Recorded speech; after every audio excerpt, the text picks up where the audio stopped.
I found that with depression, one of the most important things you could realize is that you're not alone. You're not the first to go through it. You're not gonna be the last to go through it. And oftentimes it happens. You feel like you're alone and you feel like it's only you and you're in your bubble.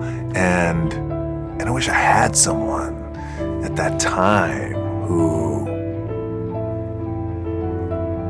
could just pull me aside and, hey, it's gonna be okay. It's gonna be okay. So I wish I knew that. Just gotta remember. Hold on to that fundamental quality of faith. Have faith that on the other side of your pain is something good. One of the keys is remember where you came from. Keep that shit in the front of your mind. Motherfucker up. Almost everybody. Everybody. Eating you the fuck up. But maybe you found a good way, how I did growing up, on how to ignore that voice that's saying, you ain't facing some shit. I was going in the water, so I was terrified of it. I mean, I can't even express. Have you ever had a big fear? And I know a lot of fighters have fears and stuff like that, but they get over them. But a lot of us have these fears that you just don't want to fucking face. And I have a lot of them. Had a lot of them. I'm afraid of something that's telling me you must do this thing. You must do that. Yeah. You have to go that way. And most of us don't understand that mentality. We go left and we wonder why we haven't fulfilled something in our lives. You gotta start diving into those things that we were afraid of. You don't gain confidence by going to the spot that makes you feel good. That's what gives me confidence, is facing these things, overcoming them. And maybe not overcoming them every day, but facing them. And facing them, facing pretty soon like this, you know what, man, this is where it's at. People who are hearing this shit, they will never really understand and grasp when you face these things and so many things, how they keep you up and haunt you at night.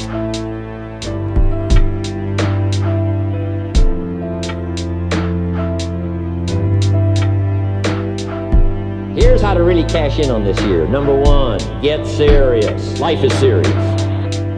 We call it life or death. Somebody asked me one time if I had a good description of life. I said, yes, I think I've got a good one. Life is the struggle to keep death at a respectable distance. Right? Death seems to want to move in prematurely. If you want to live a good, long, flourishing life, you got to push back. You can't just give in, you got to push back. And we're dealing with some serious matters here. So we can't just, tell the latest 10 jokes and just go home. We're not here to entertain. We're here to instruct, we're here to grow, we're here to learn, we're here to get the best we possibly can. Serious. Life is serious. The future is serious. One ancient novelist said, these are the best of times and these are the worst of times. And for some of those who came across this platform at the extravaganza, $1 million a year incomes, for them, it's the best of times. But I want you to know that while they're getting the diamonds and the millions, there are a lot of people around the world, for them, it is the worst of times. The best of times and the worst of times.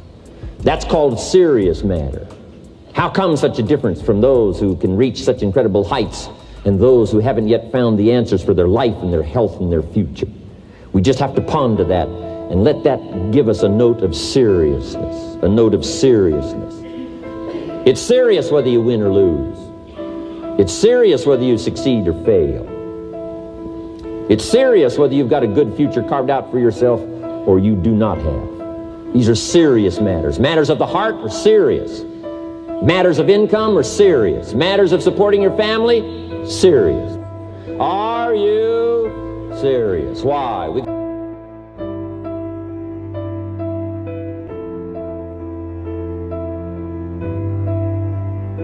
I'm going to change the world, but I guarantee that I will spark the brain that will change the world, and that's our job, is to spark somebody else watching us.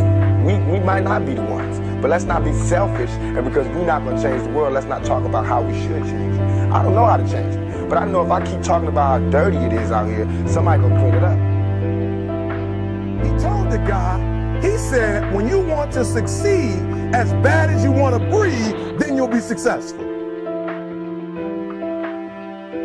I don't know how many of y'all got asthma in here today, but if you ever had an asthma attack before, you short of breath, SOB, shortness of breath, you wheezing. The only thing you trying to do is get some air. You don't care about no basketball game. You don't care what's on TV. You don't care about nobody calling you. You don't care about a party. The only thing you care about when you're trying to breathe is to get some fresh air. That's it. And when you get to the point where all you want to do is be successful, as bad as you want to breathe, then you'll be successful. And I'm here to tell you, number one, that most of you say you want to be successful, but you don't want it bad. You just kind of want it. Ladies and gentlemen, I started working on my dream, and most people don't work on their dreams. Why? For many years I didn't. One is because of fear. The fear of failure. What if things don't work out? And the fear of success. What if they do and I can't handle it? The other thing is that most people, ladies and gentlemen, they get comfortable. They stop growing, they stop working on themselves, they stop stretching, they stop pushing themselves, and they end up becoming very cynical about life, and they throw in the towel on themselves, and on their families, and on their dreams. And the other thing is that most people don't feel worthy. What I'm doing now, I could have been doing years ago. But because I did not have a college education, because I didn't believe in myself, because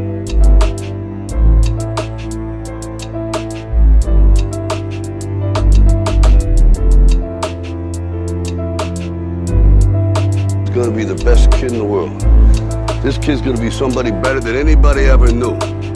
And you grew up good and wonderful. It was great just watching you every day. It was like a privilege. Then the time come for you to be your own man and take on the world, and you did. But somewhere along the line, you changed. You stopped being you. You let people stick a finger in your face and tell you you're no good. And when things got hard, you started looking for something to blame, like a big shadow. Let me tell you something you already know. The world ain't all sunshine and rainbows. It's a very mean and nasty place, and I don't care how tough you are, it will beat you to your knees and keep you there permanently if you let it. You, me, or nobody is gonna hit as hard as life. But it ain't about how hard you hit. It's about how hard you can get hit and keep moving forward. How much you can take and keep moving forward. That's how winning is done.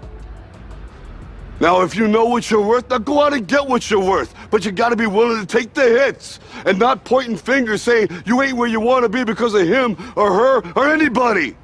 Cowards do that, and that ain't you. You're better than that.